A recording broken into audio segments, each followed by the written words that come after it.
unbeaten fighters and major performers. I can't tell you how excited I am about this.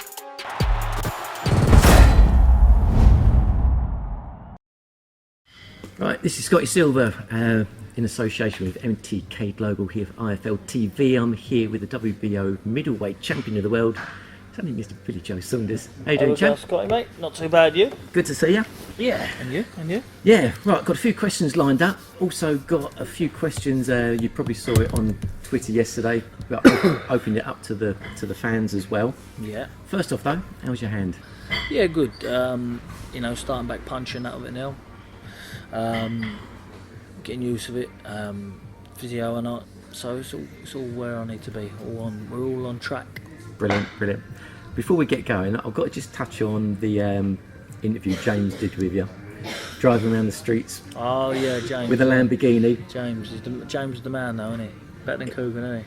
He sounded really cool, but can you give us, spill the beans? Was he sort of crapping his pants when No, he was he wasn't. He was playing it cool. He was playing Good cool. game face. He's got a good game face, James. I'll tell you, it was brilliant to watch. Good man. Anyway, now you always said you was a man of your word, and that you was always going to face Martin Murray. Were you close to actually signing a deal with Triple G?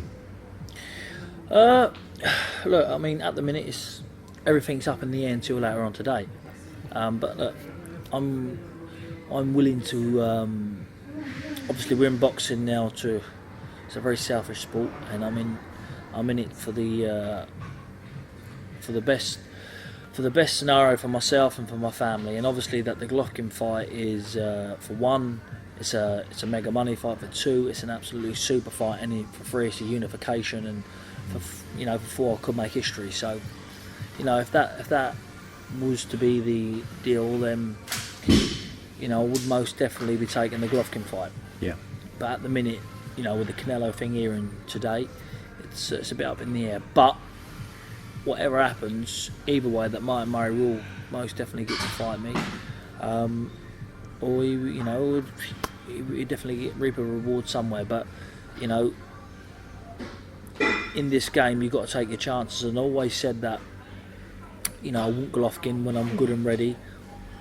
Given my age, 27, 28, I said, and now I'm that age, I'm ready to go. I'm ready to fight. Yeah. And he keeps on about he wants to unify all the belts. Then I've got the only belt that he hasn't actually got, and also that he's going to be stripped of his IBF. So today, if he don't sign, beg your pardon, if Canelo, because I think there's something signed in the background, maybe, but if the Canelo gets a ban, then he don't lose his IBF title, then I most definitely sign to fight him. So it's all unification. You don't need a mandatory then. Yeah, exciting times. Yeah. Yeah. I'm talking to Tyson as well. I mean, how disappointing was it, for you to see one or two reporters last week sort of going for their 15 minutes of fame and trying to sort of what was a great day for boxing, sort of bring it down a bit. I mean, that them sort of people are the burglars of the media. Because I don't understand how people can try to pick up on points what's put behind him, where if you would have seen him where I seen him next to death's door and wanting to commit suicide, and to overcome the mental side of problems that I seen him have, and I'm a close friend of his that probably no one else would have seen apart from his close family, and for that idiot to ask them sort of questions, it was only last year he was on about committing suicide and leaving all his kids. Yeah. And for someone to get over that and to come how far they've come, all the problems he's had, I think the past needs to be left as the past, because he was in a very, very dark place, and where he's at now, he wants to get, in my opinion, he's at the top of the tree. Yeah. But, he wants to get recognised for that again. Yeah. And I'm sure he will, but I find it very disrespectful and totally unprofessional. Yeah. And he dealt with it well, though. Fair play to Tyson. He did. I mean, listen, that's the only way to deal with haters like that. See you later, no more interviews, bye. And also in a minute or two when Tyson's on top of the tree again and, he does his mega fights and gets to win, he'll want to interview him again and he won't be able to do it. Yeah. I mean, talking of haters and thing, I mean, obviously, most fighters, when you're building up to a fight, there's always banter. I mean, you're one of the kings of kings Yeah. of banter. But I know there is a genuine dislike with some of the guys out there, the Eubank Juniors, the Lemieux, the Deontay Wilder. Out of those three, who would you say you dislike most, or is there someone that I haven't mentioned? I don't really dislike them or you know, David Lemieux, just wind him up. He's blocked me on Twitter now, so I can't see. wind him up no more. You know, Eubank, obviously we've got our history, and Deontay Wilder, I don't dislike him, I would like him. You know, I think that in boxing you need that little bit of needle for someone, so if a fight gets made, you know, if you first meet someone, you get that feeling you like them or you don't. You know, there's opponents I've met where I genuinely like, made great friends with them, Spike O'Sullivan, Nick Blackwell, you know, made good friends of them. But there's just some people you meet that you just think, you know, you're not for me, and we're in this game to punch one of his heads in, so I want to punch your head in the best I can. And no, but I don't dislike really no one. I won't make friends of them, but I don't unlike them. Do you find now you've got to be extra careful in what you say on like social networking platforms compared to say a couple of years ago? Look, I am who I am. I am who I am. I put what I want, post what I want. Nobody will stop me from doing that. They can find me, do what they want, but the bottom line is of it, I'm not going to pretend to be somebody who I'm not. You know, if I didn't have my boxing, I'd do the same thing. I won't be any worse, I won't be any better. So, you know, it's just me. No, I don't post anything really out of the ordinary or really that vulgar. I have a laugh and go, but that's about as far as it goes, Scott, me. Yeah, because I remember years ago, I think Abe Coogan said he was more worried about what you could do outside of the ring and what you could actually do inside the ring. But I guess that's the same with most boxers, though, isn't it? I think we live in a politically correct world now where you have to sort of watch yourself sometimes. You know, it's one of them things. Look, let's face it, our country's pretty fucked up, isn't it? And you know, it's just one of them things that I don't give a shit. I put what I want, post what I want. If you like it, you like it. If you don't, unfollow me and don't bother replying to it, or just ignore it, because that's the sort of person I am. Yeah. A couple of big fights this weekend as well. Cole Frampton, stablemate. Tough fight as well against Nonito Donaire. How do you see that one going? Yeah, I think it's a good match up. I think he's been in a lot of hard fights now. Donaire, I think that Carl Frampton on points. Carl Frampton on points, and of course Amir Khan as well, making that comeback against the Greco. Should be a walk in the park, shouldn't it, for Amir Khan? Listen, it is what it is. Like I say, that pussy blocked me on Twitter because I said Cal Brook. I beat him, so he's a absolute little minge. So you've been blocked by, they keep blocking him. Like I say, to be honest with you, I'm not interested in none of these fights. I only want to see the Cal Brook fight, and Cal Brook will lay him out Sparko as soon as he hits him on that glass chin he's got. I think Kel's actually going to be there ringside as well, so that should be interesting. We did say as well at the beginning we was going to open it up to the fans, so yeah, thanks for retweeting that as well. We had loads and loads of questions. We got a few of them. First one, Mr. John Ralph. Now he says everyone enjoys your interviews with IFL, especially you've got a bit of a bromance thing going on with Coogan. He says, were you two actually sort of friends before the interviews sort of took place, or not? No, Coogan used to clean my stables out. He used to clean my stables out, come round, polish my shoes and that. You know what I mean? It's the general stuff, really. I had him on a small wage, and that's how we become knowing each other. Then obviously I bought him his first camera and that, and he cracked on from there. And there were rumours about, like, when you was in the Olympics, some of the antics and that going on.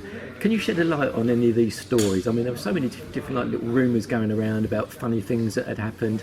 Is there anything that you can sort of look back on and tell without getting yourself into any kind of trouble? There was the only really people who can tell you that is the rest of the team.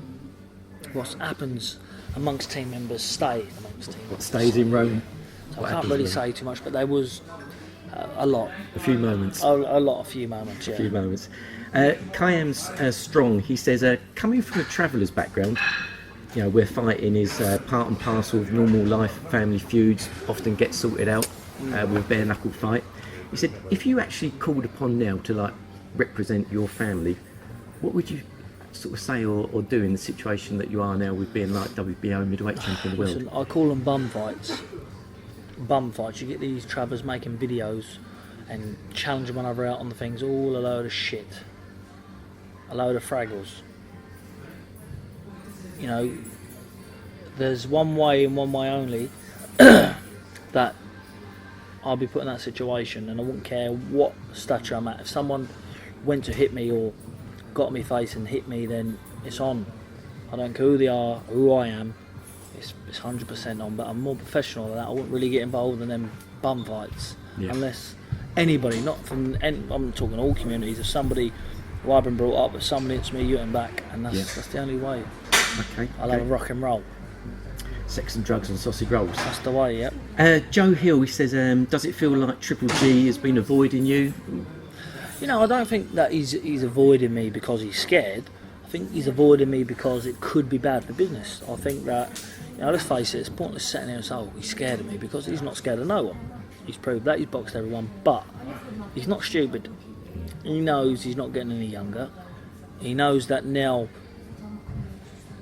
his last two performances has gone the distance, where he's used to stopping them, and he ain't looked as good. And my last couple has been probably coming on to my best, especially my last. So, is it good for business for him to fight me before the Canelo fight again? You know, where he's going to earn 25 million, 30 million in the Canelo fight, or 8-9 million fighting me. It don't really make financially good sense for him to take that risk. Yeah. But if he says he wants all the belts, then I've got that other belt that he says he wants. You know, people can say what they want about me, that he gets stopped, he gets smashed, here, run for him, but in my own head, I know what'll happen, and I'm willing to prove it, and I will show people if he wants to sign the fight. Look, I'm not holding my career back waiting on anybody else, because I remember waiting for these fights and they haven't happened before with the big fights. So the way I look at it now, if they don't want to fight, he don't want to fight. If he wants to wait for Canelo, he can wait for Canelo, but I'm getting on this year and I will be having the biggest fights I can be matched in. So look, I wouldn't say he's avoiding, but I'm here ready to fight when he wants. Yeah. James Wilson, he says, who has been your hardest fight to date? Do you know what? I don't really know, because I've never really given myself the greatest of chances in most of them, you know. Andy Lee were good, like mentally you had to be on the ball with him. He's retired now as well. Yeah, which is retired, so I'm going to say Andy Lee. Yeah, Andy Lee, respect. Cameron Richardson, he says, if you knew you were going to die tomorrow, what would you have for your last meal, and who would you pick to be your naked waitress? Listen, it'd be that's a good question. What I'd probably do if I was going to die tomorrow, I'd probably rob about every bank in Spain here, pug it up for the family. In your Lamborghini? And in the Lamborghini, and go and get a load of prostitutes. There you go, Cameron. I hope you enjoyed that answer. Mr. Matt Toole says, if you wasn't a professional boxer, what do you think you'd be doing for a living? Does that go back to bank? I'll probably be scrubbing the floors in a prison cell somewhere. Listen, I've got a lot to thank boxing for. I don't know what I'll be doing, but I'll definitely be up to no good. I think that boxing is a sort of sport that, for one, gives you good morals, good respect, and a nice way to look at life, because, it gives you good discipline. Because without boxing, I probably wouldn't be in a good place. Tyson Fury, without boxing, what happened to him? He went into a mental state of a breakdown, and it wasn't nice to see. So, I think that I like to say that if it wasn't for boxing, I would definitely I'd have visited a prison cell.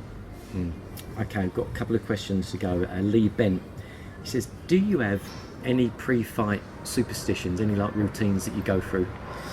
Not really, no. Not really. I always just like to, every time before I go to the venue, every fight, I'll just have a little pray, that's it. Yeah. Apart from that, no. I know Robin Reid, all throughout his professional career, he was still up wearing the socks that he wore in the Barcelona Olympics. Must have been pretty holy after about 15 years, but yeah, that's cool.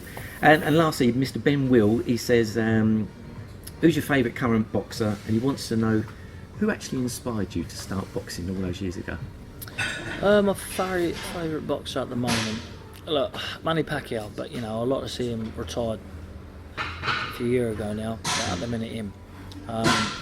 And I just followed Jim. My brother was getting bullied and just followed the gym with him and just took to it like a duck to water and loved it ever since. So, Yeah. you know, boxing's unharsh but good game at times. So, you know, when I was little, it was all fun element of it, winning the schoolboys, winning this, winning all that, and you know, then going to the Olympics, then you're turning pro, and you know what messes boxing up in a way is the business side. I reckon everyone should work together and make the big fights. But apart from that, you know, I love the game. I'm back in love with the game, shall I say? And I was thankful that my brother got bullied all them years ago. Yeah. I mean, have you always been like a skillful boxer in the amateur days? I mean, who sort of implemented those boxing skills that you've got now?